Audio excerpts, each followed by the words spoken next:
أعوذ بالله من الشيطان الرجيم بسم الله الرحمن الرحيم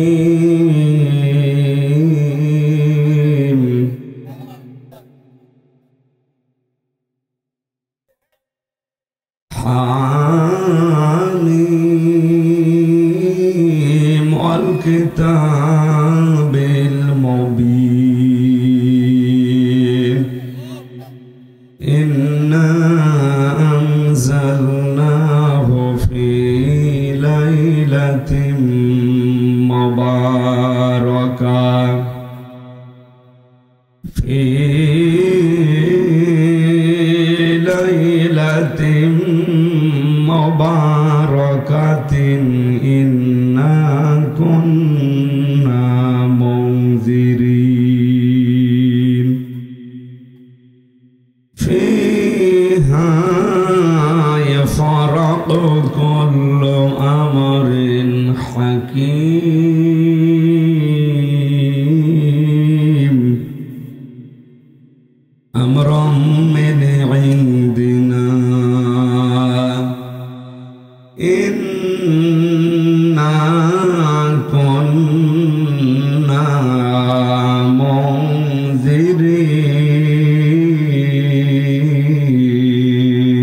منذرين صدقت يا ربنا اللهم صل على سيدنا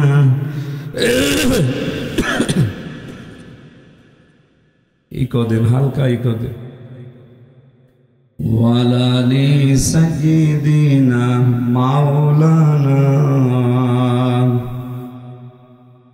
হাজারো ব্যথা বেদনার পরে ফিরে আসনি তুমি আপন ঘরে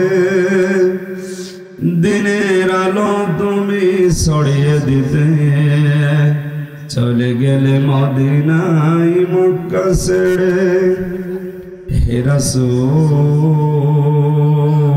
রাসূল তোমাকে ভুলি আমি কেমন করে খেয়ে না খেয়ে দিন প্রচারের কাজে নিজেকে দিয়ে সবিলিয়ে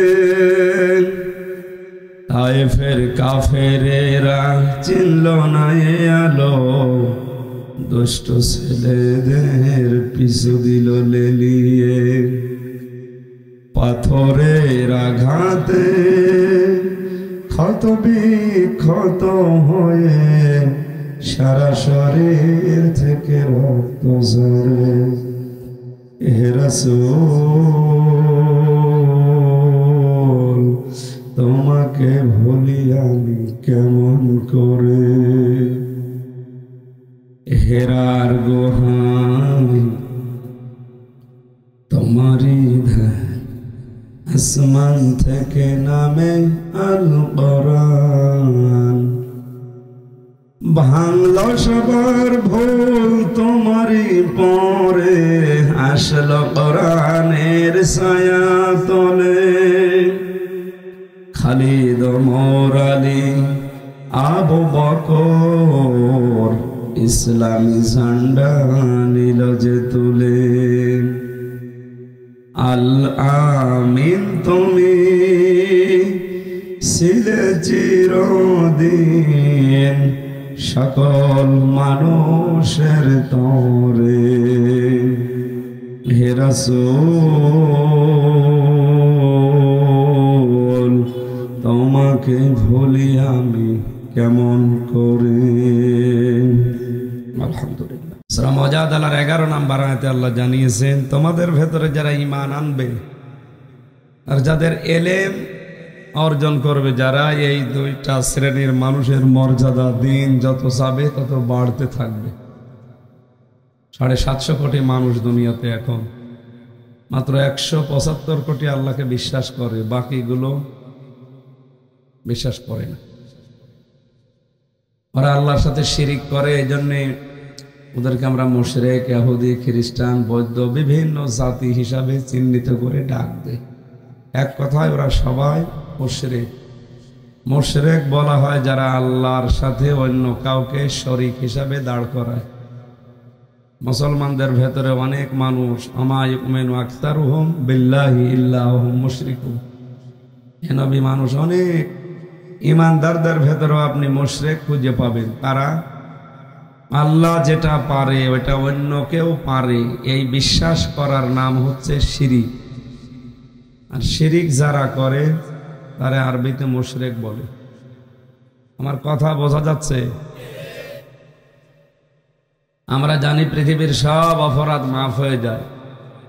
এই যে সামনে যে রাত আসতেছে, শবে বরাত নামে আমরা যেটা জানি, আসলে হাদিসের নাম হচ্ছে লাইলাতুন নিসফি মিন শাবান, শাবানের 15 তারিখ। এটা ফজিলতপূর্ণ একটা দিন।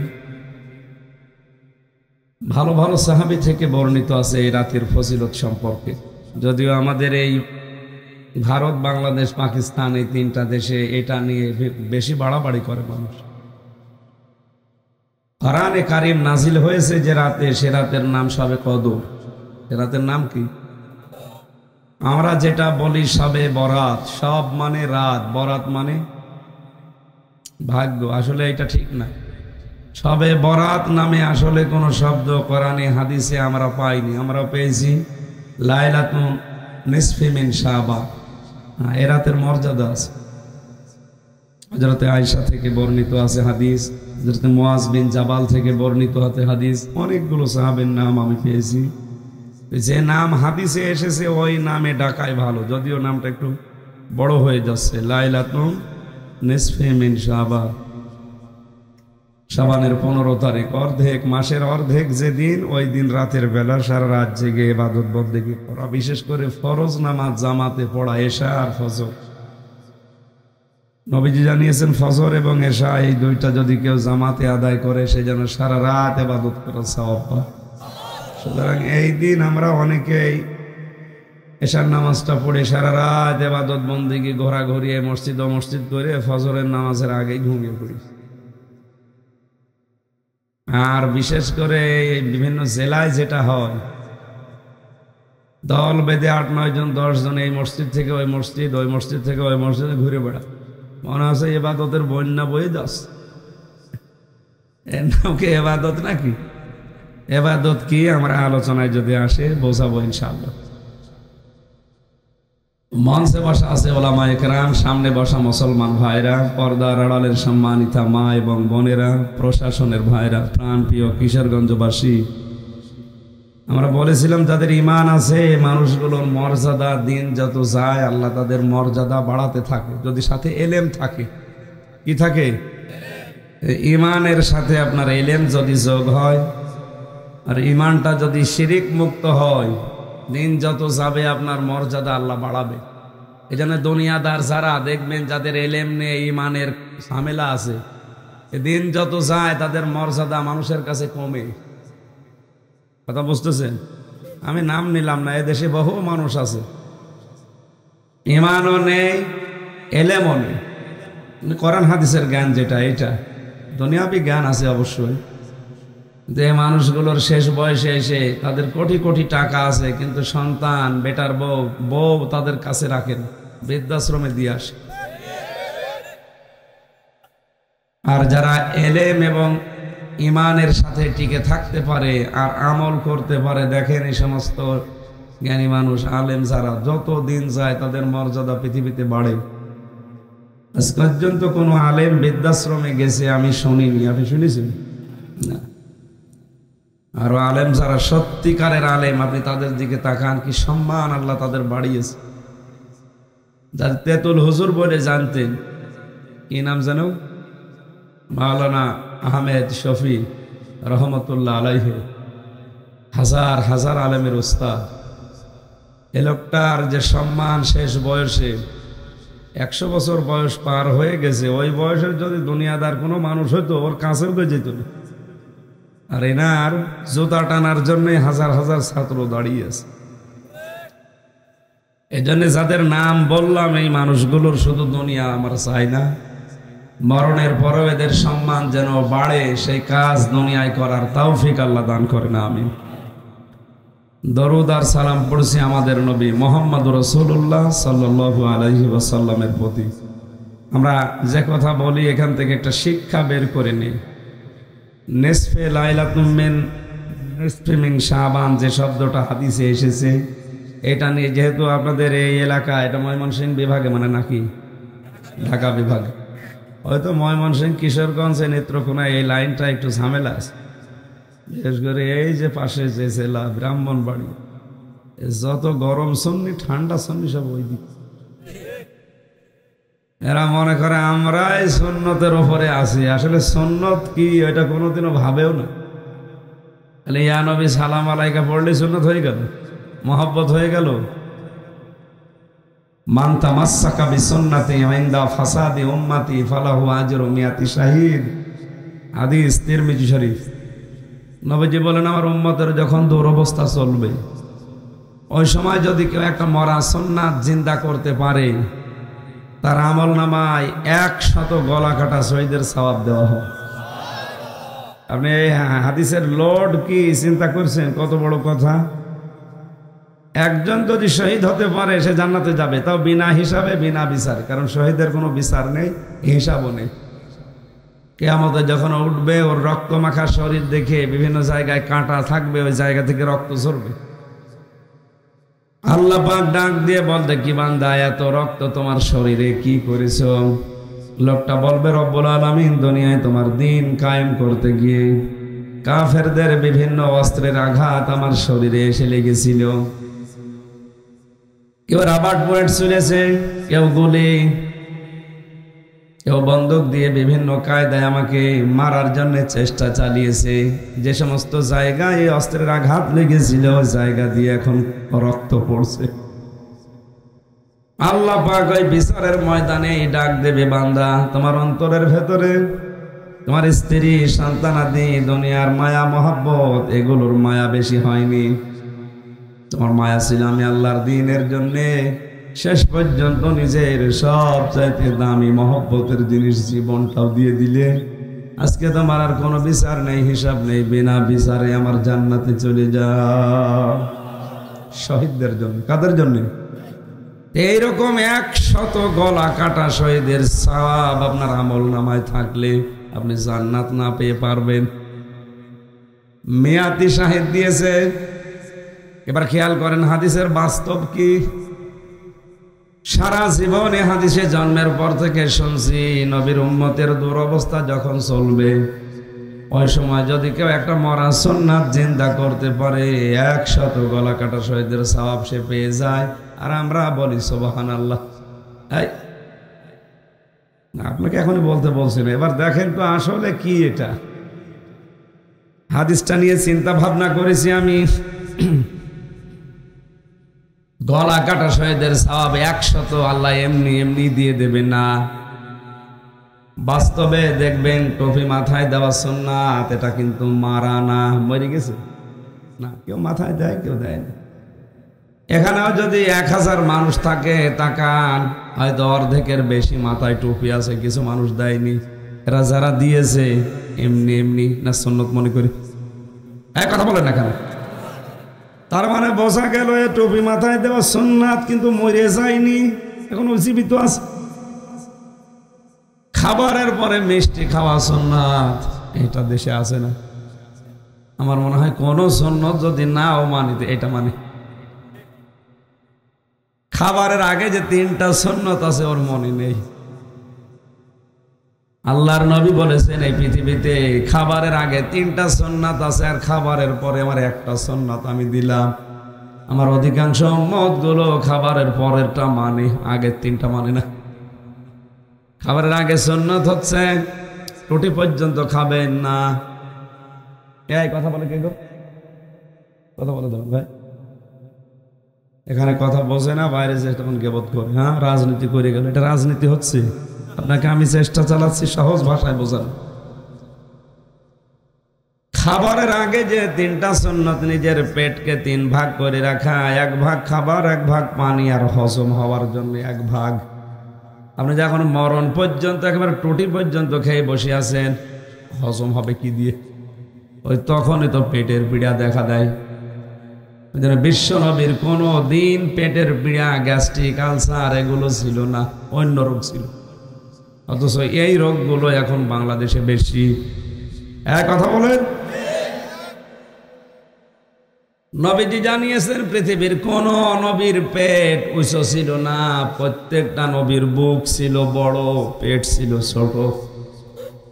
আর আমরা এমন উম্মত, আমাদের বুক খুঁজে পাওয়া যায় না, শুধু পেট। সে আলেম বলেন আর সালেম বলেন, সাধারণ সাই বলেন, অধিকাংশ মানুষের শুধু পেট, বুক খুঁজবেন পাবেন না। এত বড় বড় পেট হয়, মহিলারা দেখে আর লজ্জা পায়, আল্লাহ বাচ্চা হয় আমাদের আর পেট হয় কি ভুড়ি, আখেরই ভুড়ি। ও যদি শুয়ে থাকে মনে হয় আধা হাত লম্বা হয়ে গেছে ভুড়ি। ও কোন মারা যায় ভুড়ির উপরে? না, আমি হাসির জন্য বলি না, বাস্তবই এইটা। বোঝা গেল খাবারের পরে মিষ্টি খাওয়া সুন্নত, সুন্নত মরে যায়নি এখনো। আরো জোরে বলে, এই যে দস্তরখানা বিছিয়ে খাবার খাওয়া সুন্নাত, অনেকেই খায় অনেকে খায় না, তার মানে এটা একেবারে মরে। জবাব দিন, মরে গেছে? আমি যত সুন্নত দেখেছি নবীজির এই 63 জীবনে, বছর জীবনের 40 থেকে 63, এই 23 বছরের কোন সুন্নত বাংলাদেশে নেই, আমি পাইনি। তবে একটা সুন্নত আমার দৃষ্টিতে ধরা পড়ে না। 10টা বছর নবী কোরআনে কারিম দিয়ে রাষ্ট্র চালিয়েছিলেন, এই সুন্নত এখনো বাংলাদেশে আসেনি। কথা বুঝতেছেন না? না বুঝে হাই করলেন বলেন তো, 10 বছর নবী কোরআন দিয়ে মদিনার রাষ্ট্র চালিয়েছেন না চালাননি? নবী যেটা করেছে এটা কি? আরো জোরে বলেন। এই সুন্নতটা এখন আছে না মরে গেছে? নবীদের হাদিস ছিল যে মরা সুন্নত যারা জিন্দা করবে। এই সুন্নতের কথা বললে আপনার কাছে রাজনীতি মনে হয়? আপনি মানুষ।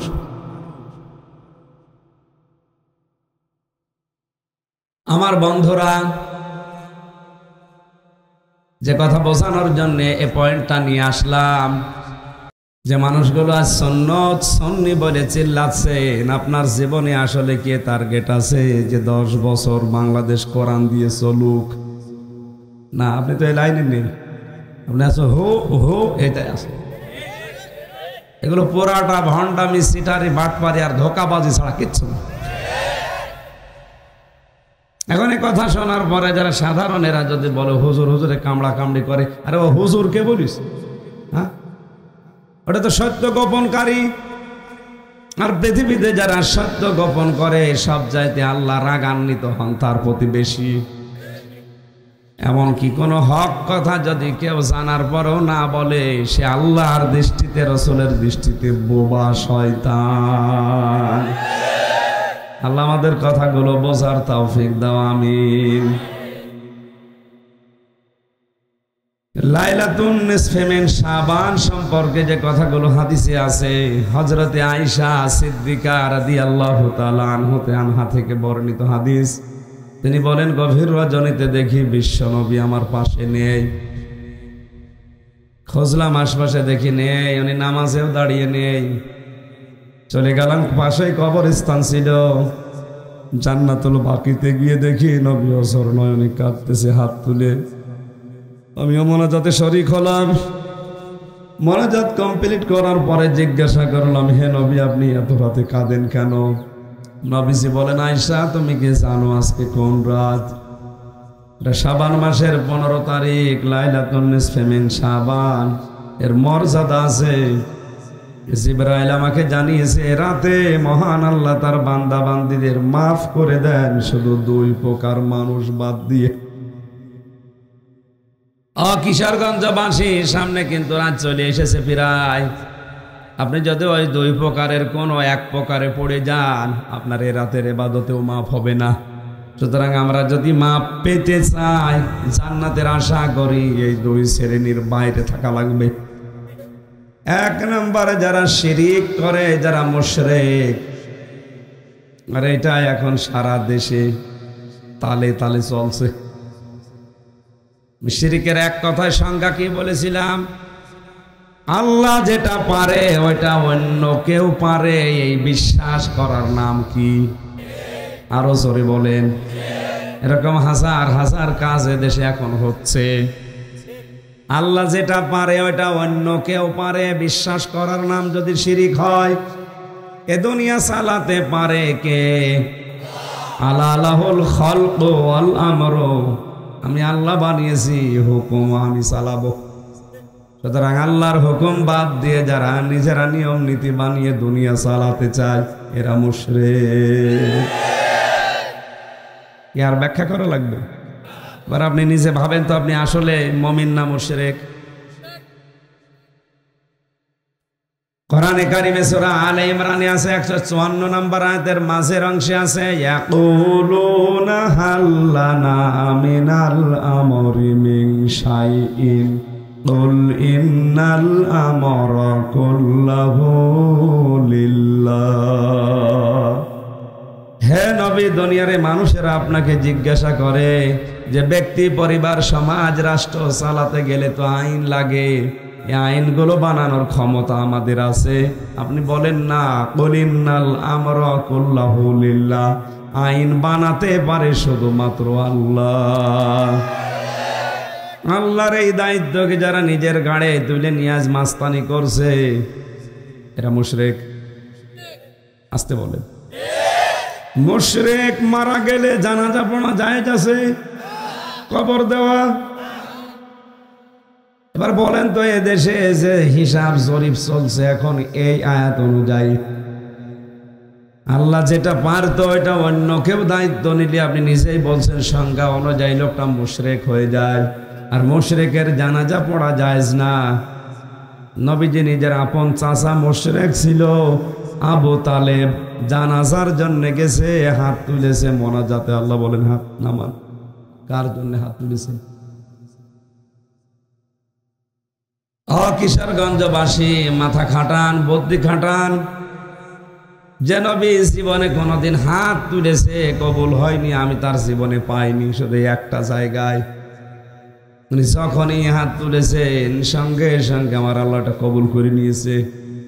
এমনকি হাতও তোলা লাগে নাই, মনের ভেতরে কামনা বাসনা আসলেই কবুল হয়ে যেত।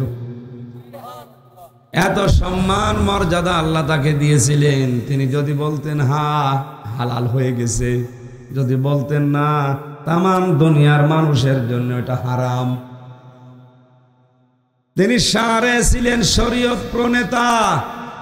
এত বড় পাওয়ার যার, এই লোকটা হাত তুলে বসে আছে, আল্লাহ বলছে হাত নামান। অথচ বাংলাদেশে আমরা দেখি কত টাটকা মুশরিক মরে যায়, আর আমরা জানাজা করে কবরে দিয়ে 10টা গরু জবাই করে জান্নাতে দিয়ে আসি। মনে হয় কন্ট্রাক্টর নিয়েছে। এটা পুরা ধোকাবাজি, বাটপারি ছাড়া কিচ্ছু না ভাই। আপনার একটু চিন্তা আসে না যে নবী এত বড় পাওয়ারফুল নবী, আল্লাহর পরে যার স্থান, তিনি হাত তুলে বসে আছে চাচার জন্য। চাচা মুশরিক, এই জন্য আল্লাহ হাত ফেরত দিচ্ছে। আর আমির হামজা দোয়া করলে আপনি জান্নাতে চলে যাবেন 10টা গরু জবাই করে দিয়ে। কোথায় পেয়েছেন ভান্ডার? এদের শিরিক বন্ধ করা লাগবে। ক্ষমতার উৎস আল্লাহ, এই কথা যারা বিশ্বাস করে না, ক্ষমতার উৎস জনগণ, এই কথা যারা বলে, এরা মুশরিক। আমার তো হিসাব অনুযায়ী দেখছি দেশে 100 ভাগের 80-85 জন মুসলিম। অথচ এদেরই জানাজা হয়, এদেরই কবরে দেওয়া হয়। আর ওর ছেলে মেয়ে আত্মীয় স্বজন মনে করে এত বড় হুজুর যখন দোয়া করিস আল্লাহ জান্নাত না দিয়ে পারবেন। এত বড় হুজুর, নবীজির চাইতে বড় হুজুর আমি? কোন পাগলামিতে আছেন? আপনাকে তো আমি বাঁচার জন্য বলছি, আর আপনি উল্টা দিকে না এদের রাষ্ট্রের বিরুদ্ধে কথা বলে। তো আমি যা বলছে আমার ভেতরে লাগছে।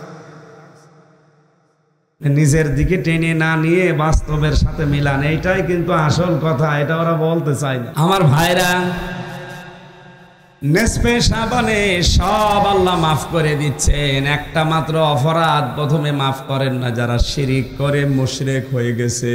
আপনি আর যাই করেন অন্তত শিরিক করবেন না। নবীজি জানিয়েছেন, তোমাকে যদি কেউ আগুন লাগিয়ে দেয় গায়ে, টুকরা টুকরা করে ছড়িয়ে ছিটিয়ে দেয়, এরপরেও তুমি শিরিক করো না, কারণ শিরিক করলে তার জন্য জান্নাত হারাম। অথচ গোপনে ইনডাইরেক্ট ভাবে আমাদের দেশে আজ শিরিক কিভাবে ঢুকতেছে। ভাস্কর্যের নাম নিয়ে বিভিন্ন মোড়ে মোড়ে মূর্তি তৈরি করে মানুষকে শিরিক করাতে বাধ্য করছে। কে বলেছে একটা মানুষ মারা যাওয়ার পরে তার ছবি তার মাটি দিয়ে লোহা দিয়ে বানিয়ে রাখতে হবে? কে বলেছে আপনাকে বলেন তো? একটা সম্মান হইল তো। আর 2 দিন পরে তো কাকে ওর উপরে বসে প্রসাব করবে, পায়খানা করবে। আর শুধু এতটুকুই না, আপনার ক্ষমতা যখন শেষ হয়ে যাবে অন্য কেউ আসবে ওইটা রাখবে, ভেঙ্গে চুরে রাস্তায় ট্রাকের নিচে দেবে। নিজের সম্মান, আপনার নিজের নেতাদের সম্মান নিজে নষ্ট করে জাতিকে আপনি মুশরিক বানাবেন না।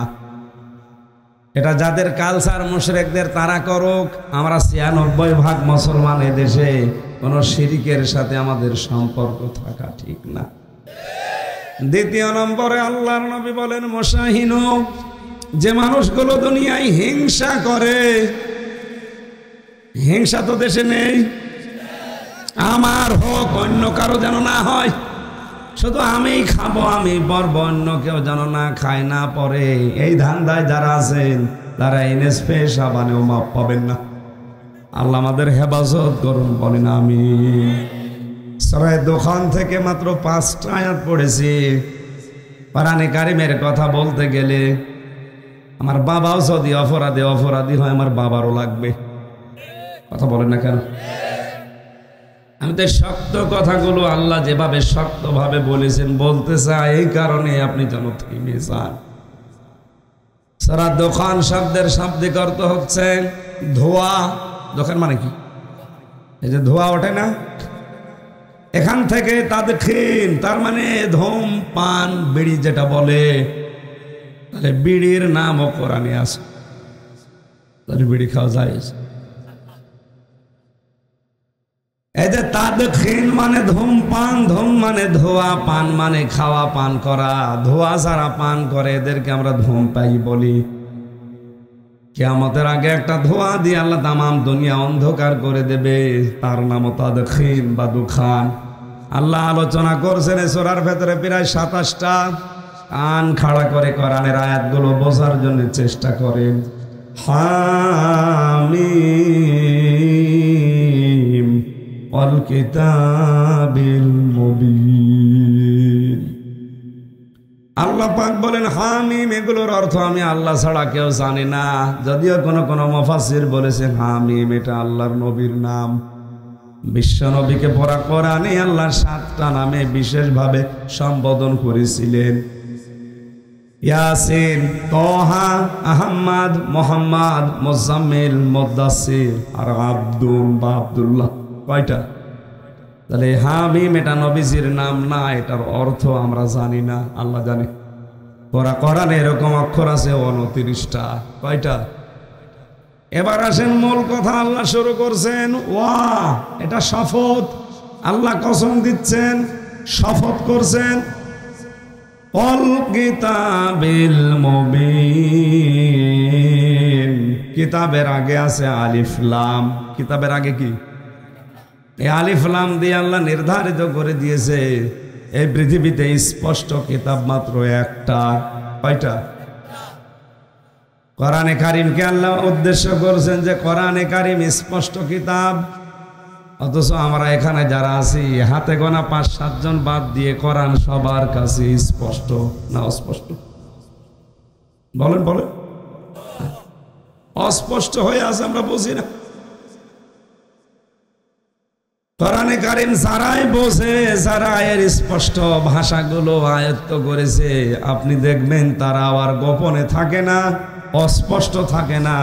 দুনিয়ার জীবন যত কঠিন হোক তারা ওই ওপেন হতে চায়, স্পষ্ট হতে চায়। দেশের অবস্থা দেখে অনেকেই বড় বড় মাওলানা পর্যন্ত বলছে হুজুর দোয়া করেন, দেশের অবস্থা ভালো না, দিনকাল ভালো না, গোপনে আছি। কি আছে? আরে ভাই, দিনকালকে ১৫০০ বছর আগে এর চাইতে ভালো ছিল। তখন তো করাত দিয়ে মানুষ ছিঁড়ে ফেলতো। এক কথা বলেন না কেন? কঠিন অবস্থা সাহাবায়ে কেরামের জীবনে গেছে, তার ১০০ ভাগের ১ ভাগও আপনি এখনো পাননি। হ্যাঁ, যারা পাচ্ছে তাদের কথা আলাদা, আপনার জীবনে তো তাদের ১০০ ভাগের ১ ভাগও আসেনি। এজন্য স্পষ্ট কিতাবের কাছে যারা আসবে, যদি এটা বুঝতে পারে তামাম দুনিয়া একদিকে হলেও তাকে আপনি গোপনে রাখতে পারবেন না, সেও স্পষ্ট ওপেন হতে চাইবে। আল্লাহ ঘোষণা দিচ্ছেন, ইন্না আনজালনাহু ফি লাইলাতিন মুবারাকা, অবশ্যই আমি আল্লাহ একটা বরকতময় রজনীতে কোরআন নাযিল করেছি। এখানে বরকতময় রাত মানেই শবে কদর। এই আয়াতের তাফসিরে অন্য জায়গায় আল্লাহ জানিয়েছেন, ইন্না আনজালনাহু ফি লাইলাতিল কদর, অবশ্যই আমার কোরআন আমি নাযিল করেছি লাইলাতুল কদরে।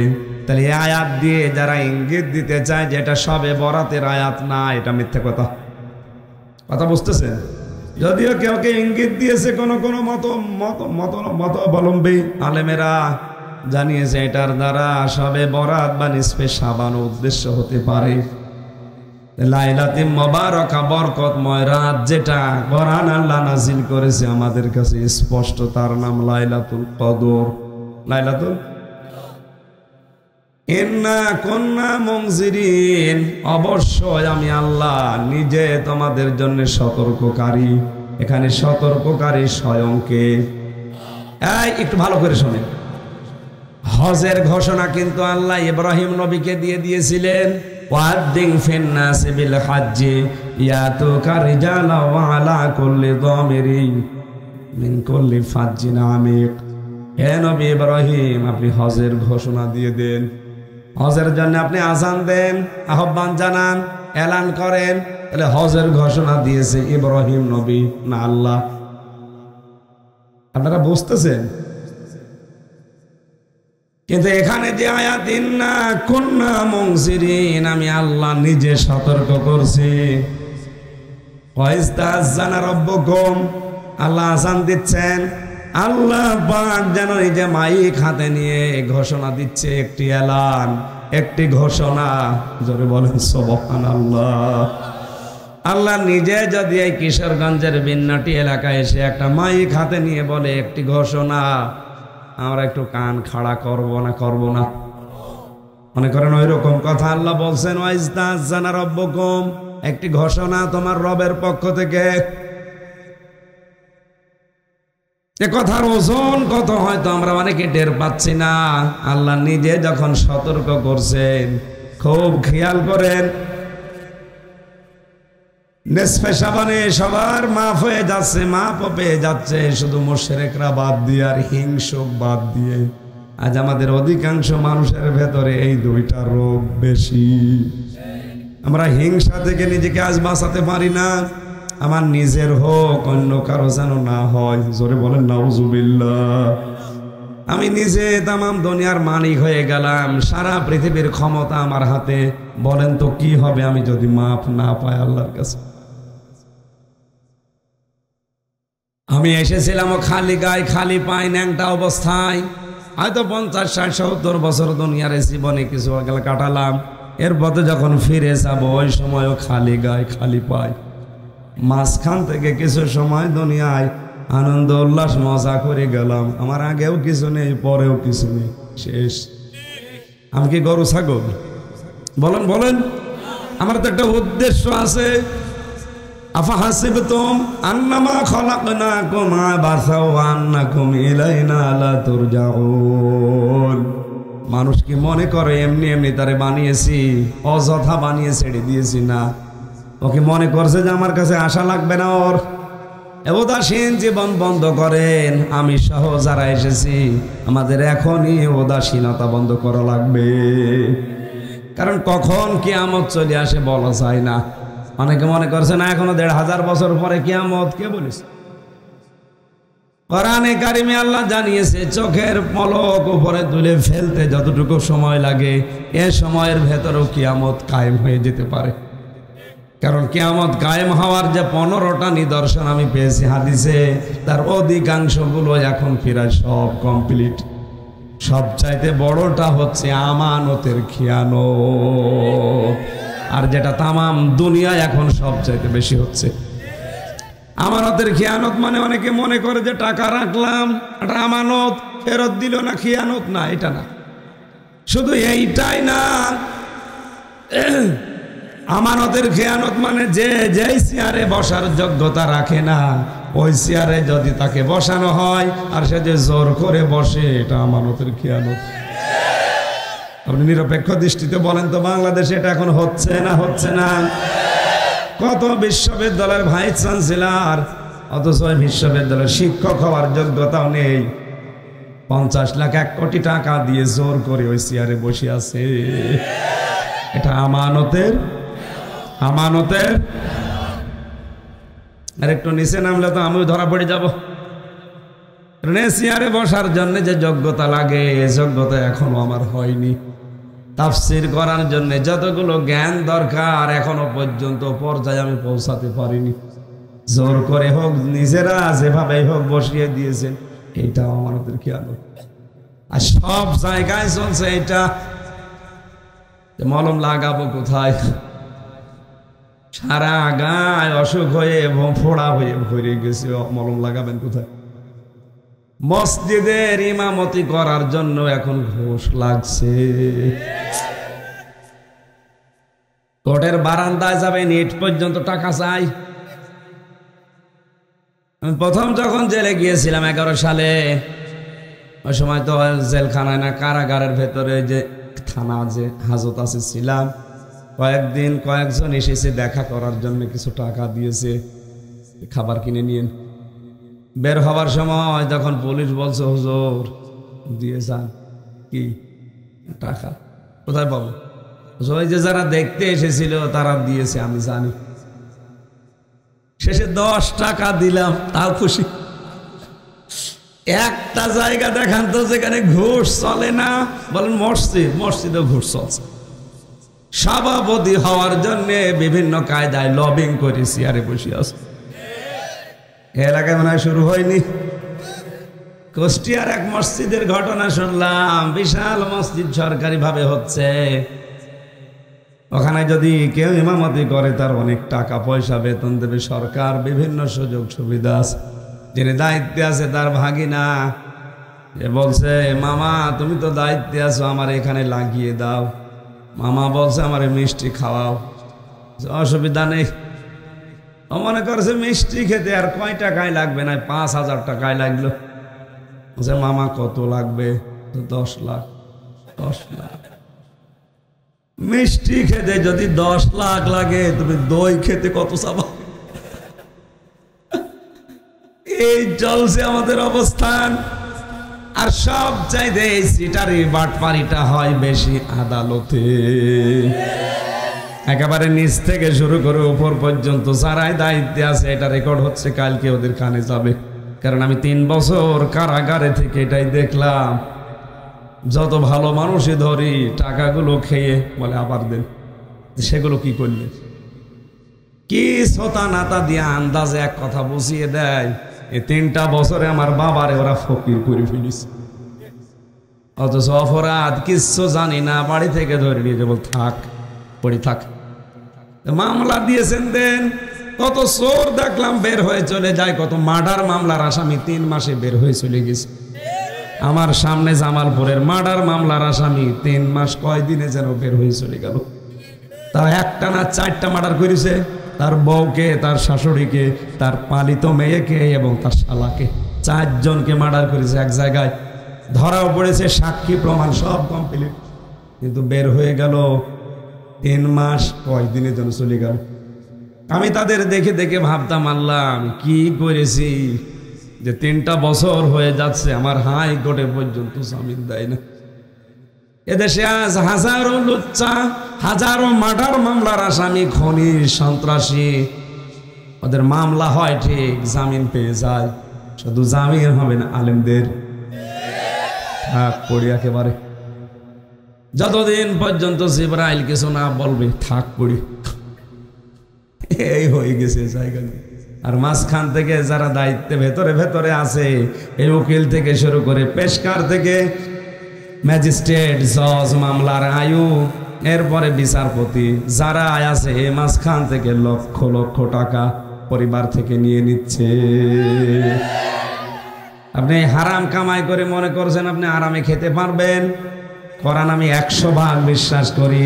আমার বাবার কাছ থেকে এতগুলো টাকা যারা আত্মসাৎ করলেন এভাবে, এই 2 নাম্বারি কায়দায় একটা টাকাও আপনি ভোগ করতে পারবেন না। আমি মুসাফির, এখন আমি অসুস্থ, এখন আমি মজলুম অবস্থায় আছি। আল্লাহর কাছে মজলুমের দোয়া ফেরত আসে না। ইত্তাকি, ভয় করো, বেঁচে থাকো দাওয়াতাল মাজলুম, মজলুমের বরদোয়া থেকে। ফাইন্নাহা লাইসা বাইনাহু ওয়া বাইনাল্লাহি হিজাব, কারণ মজলুম আর আল্লাহর মাঝে কোনো পর্দা থাকে না। আল্লাহকে পর্দা দিয়ে ঢাকা, কি দিয়ে? কিসের পর্দা? হ্যাঁ, এই দেখেন আমরা অনেকেই বলি আল্লাহ ৭০,০০০ নূরের পর্দা দিয়ে ঢাকা আছে, কিয়ামতের দিন উনি ওপেন হয়ে যাবেন বান্দাদের সামনে, এটা জানি না। পর্দা মানুষ কেন দেয় বলেন তো?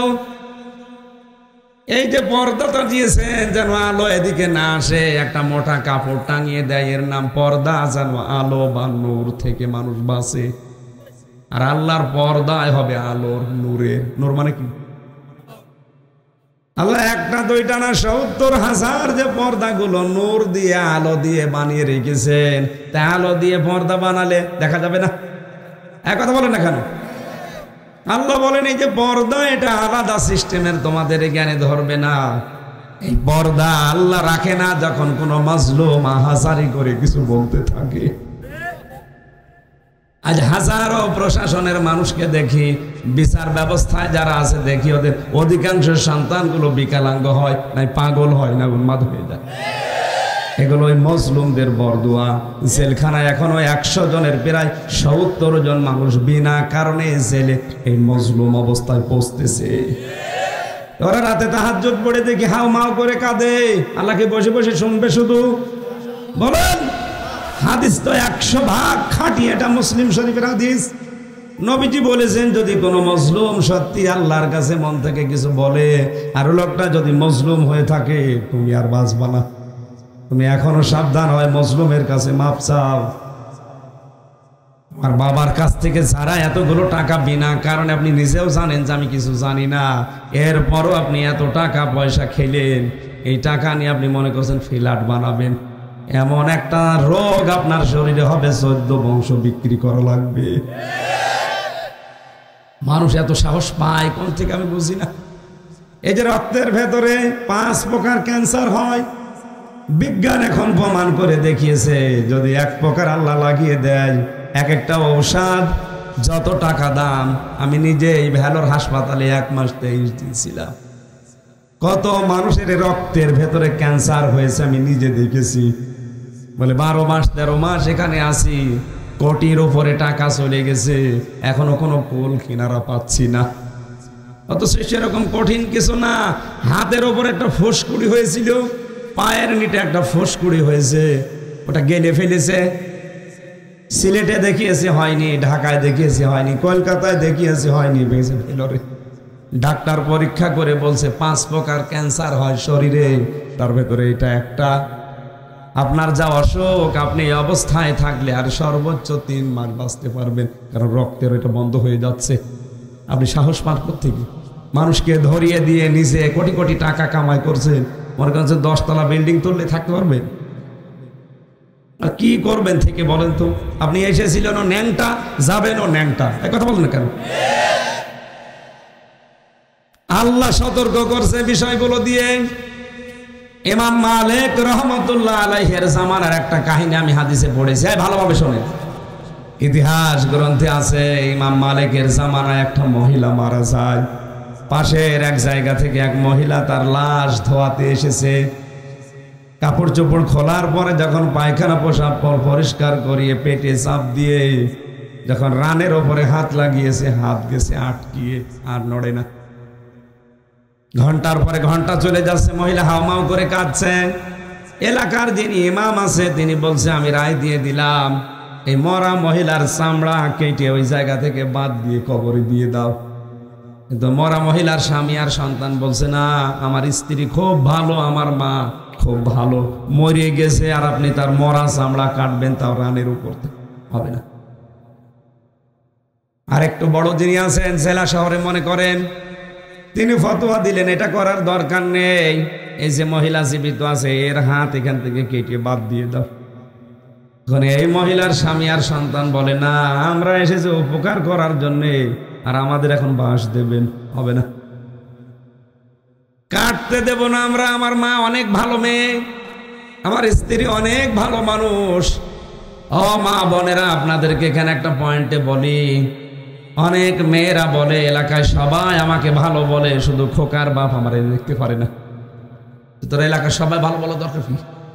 তোর তো ভালো বলা লাগবে। এই লোকটা যদি বলে, না, আমার স্ত্রী কিন্তু আমার মন মতো আসলে ভালো, আপনি মনে করবেন আসলে আপনি ভালো। আর ও যদি বলে, না, যত যা করুক আমার মনে যে দুঃখ দিয়েছে ওরে আমি মাফ করব না, আল্লাহর কসম আপনি মাফ পাবেন না। খালি নামাজ পড়ে রোজা রেখে কালো বোরকা পরে মনে করছেন আমি জান্নাত পেয়ে গেছি।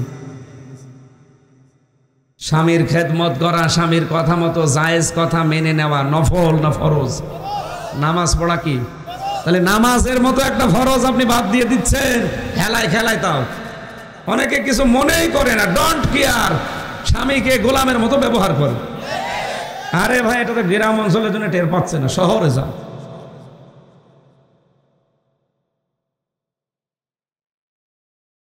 একটু খেয়াল করে শোনেন, এখানে কয়টা শিক্ষা আছে আমি বের করব।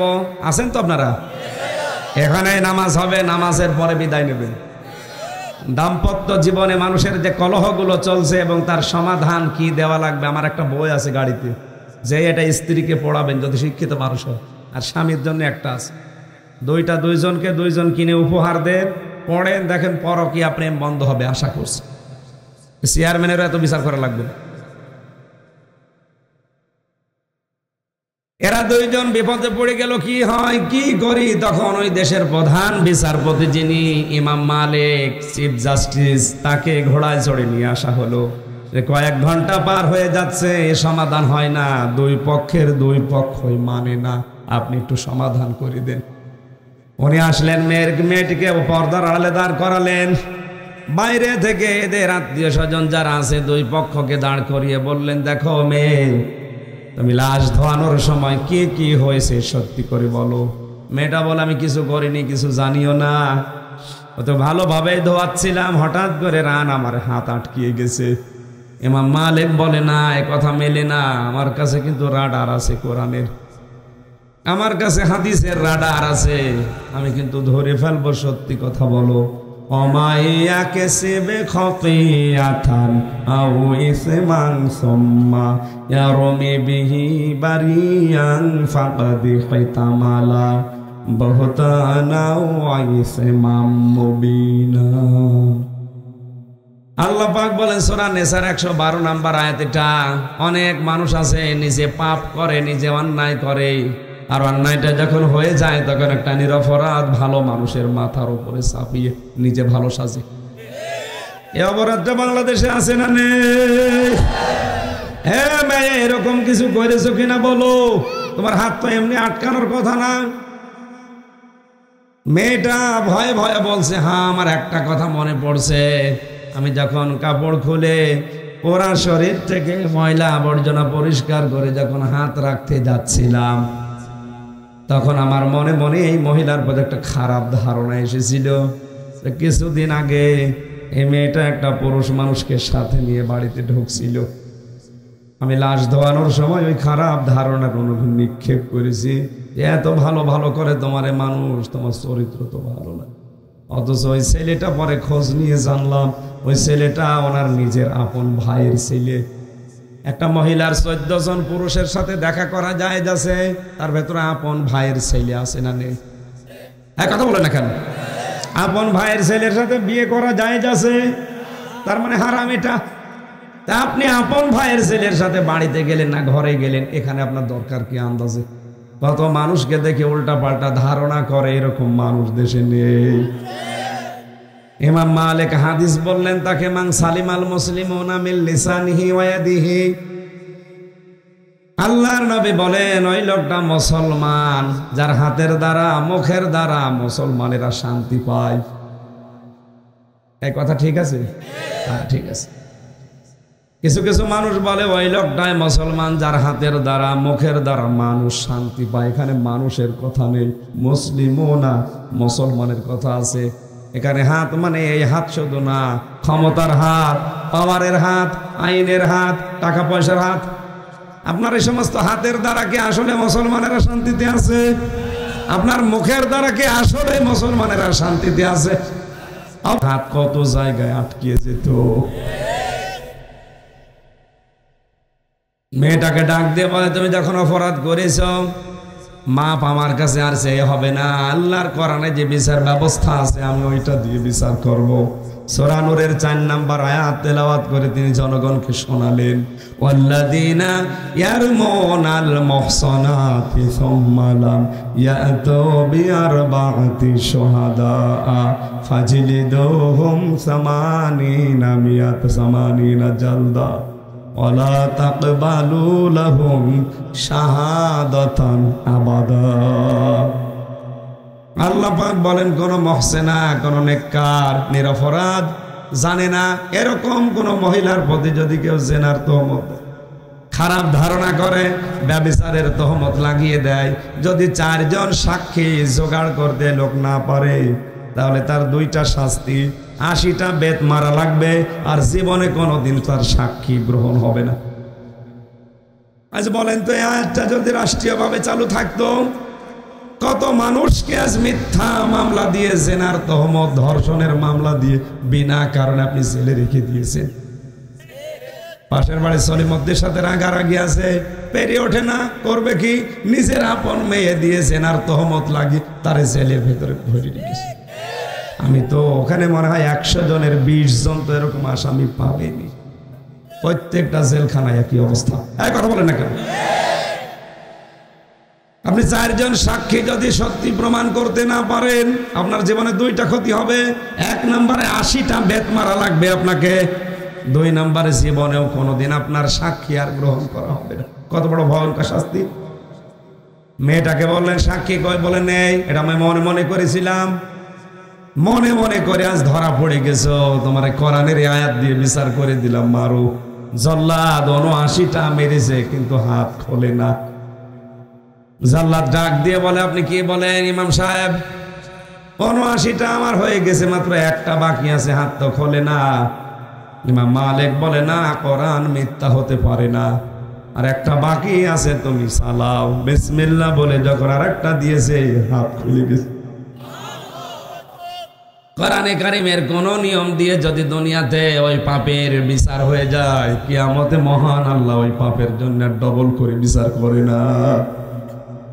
আজ বাংলার জমিনে এই যে সতর্ক বার্তাগুলো আল্লাহ কোরআনে কারিমের এই আয়াতগুলো থেকে আমাদেরকে দিচ্ছেন, আমরা যদি এই পরনিন্দা করা, গীবত করা, সমালোচনা করা, এর কথা ওর কাছে লাগানো, এগুলো বন্ধ না করি, এই শাবান মাস আসবে, বছরে বছরে চলে যাবে, আমাদের কোনো লাভ হবে না।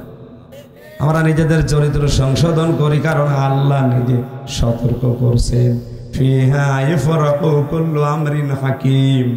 আল্লাহ পাক বলেন এই রাতে আমি ভালো ভালো সিদ্ধান্তগুলো কিন্তু গুরুত্বপূর্ণ নিয়ে নেই, আমার পক্ষ থেকে আমার আইন অনুযায়ী, আমার আদেশ অনুযায়ী এগুলো হয়। ইন্না কুন্না মুনজিরিন ইন্না কুন্না মুরসিলিন, নিশ্চয় আমি রাসূলদের পাঠিয়ে থাকি। এখন ব্যাখ্যামূলক কথা অনেক আছে, হাজার হাজার কথা আছে এক একটা আয়াতে। দিনের বেলা আর আমার এই যে আসরের পরে আবার অনুষ্ঠান আছে গাজীপুরে, সময় দিয়েছিলাম 1টা পর্যন্ত, 1:20-15 বাজতেছে। আমিন, বারাকাল্লাহু লানা ওয়া লাকুম ফিল কোরআন। আল্লাহুম্মা আমিন। এই মোনাজাতটা করেন, মোনাজাত করে গাড়ি থেকে বই যদি পাওয়া যায় কিনে নিয়ে তারপরে বাড়ি যাবেন। বসেন, মোনাজাত বসে করেন। ربنا ظلمنا أنفسنا وإن لم تغفر لنا وترحمنا لنكونن من রব্বুল আলামিন। আমি অসুস্থ হয়ে আছি, মেহেরবানি করে তুমি আমার কণ্ঠটাকে আগের অবস্থায় ফিরিয়ে দাও।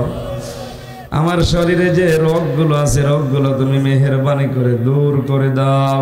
শেফায়ে কামিলা জেলা নসিব করো।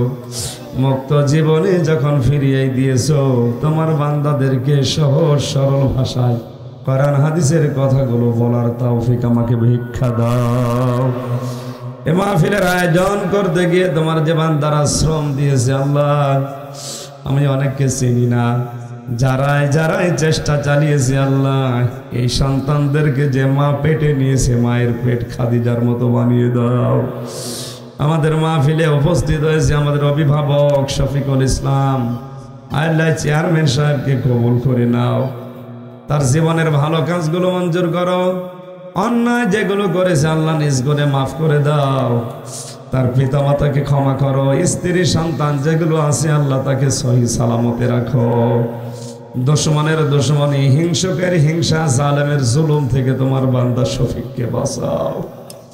মাহফিলের সম্মানিত দুইজন সভাপতি তোমার আলেম বান্দা মাওলানা ফজলুর রহমান, মাওলানা কাজী আব্দুল হান্নান, আলেমদেরকে আলেম হিসাবে মঞ্জুর করে নাও। আল্লাহ তাআলা এটা গ্রাম অঞ্চল এলাকার মানুষের কর্মজীবনে বরকত দাও। এলাকার মাটির নিচে যারা ঘুমিয়ে আছে এদেরকে ক্ষমা করে দাও। মা বোনেরা পর্দার আড়ালে আছে আল্লাহ এদেরকে রোগ শোক থেকে বাঁচাও। যে গুনাহগুলোর ব্যাপারে তুমি সতর্ক করলে, পরনিন্দা করা, পরচর্চা করা, আল্লাহ মানুষের গীবত করা, খারাপ ধারণা করা, এগুলো থেকে তুমি আমাদের মা বোনদেরকে বাঁচাও। সম্মানিত মা বোনেরা, নিজের বাবার বাড়ি ছেড়ে যারা স্বামীর বাড়িতে এসে অশান্তিতে আছে আল্লাহ তাদের শান্তি দান করো, স্বামী সোহাগিনী বানিয়ে দাও। আগামীতে এই মাহফিলটা কোরআনের জন্য আরো বড় করে কবুল করে নাও। আমার ইব্রাহিম ভাই অসুস্থ, দোয়া চেয়েছে আল্লাহ তাকে ক্ষমা করো। সম্মানিত পরিচালক সহ এ মাহফিলের জন্য যেইভাবে চেষ্টা চালিয়েছে প্রত্যেককে তুমি মেহেরবানি করে এগিয়ে নাও। বারাকাল্লাহু লানা ওয়া লাকুম ফিল কোরআনিল আযীম। কখন মরণ চলে আসে জানি না, মরতে আমাদের দুঃখ নেই, কিন্তু আমরা শাহাদতের মরণ চাই। আল্লাহ আমরা শুনেছি শাহাদতের মরণে পিপিলিকায় কাটার মতো কোনো কষ্ট নেই। দুনিয়াতে যখনই মরণ আসবে আমাদের এই জবানে একবার হলেও জারি করে দিও লা ইলাহা ইল্লাল্লাহু মুহাম্মাদুর রাসূলুল্লাহ। আসসালামু আলাইকুম।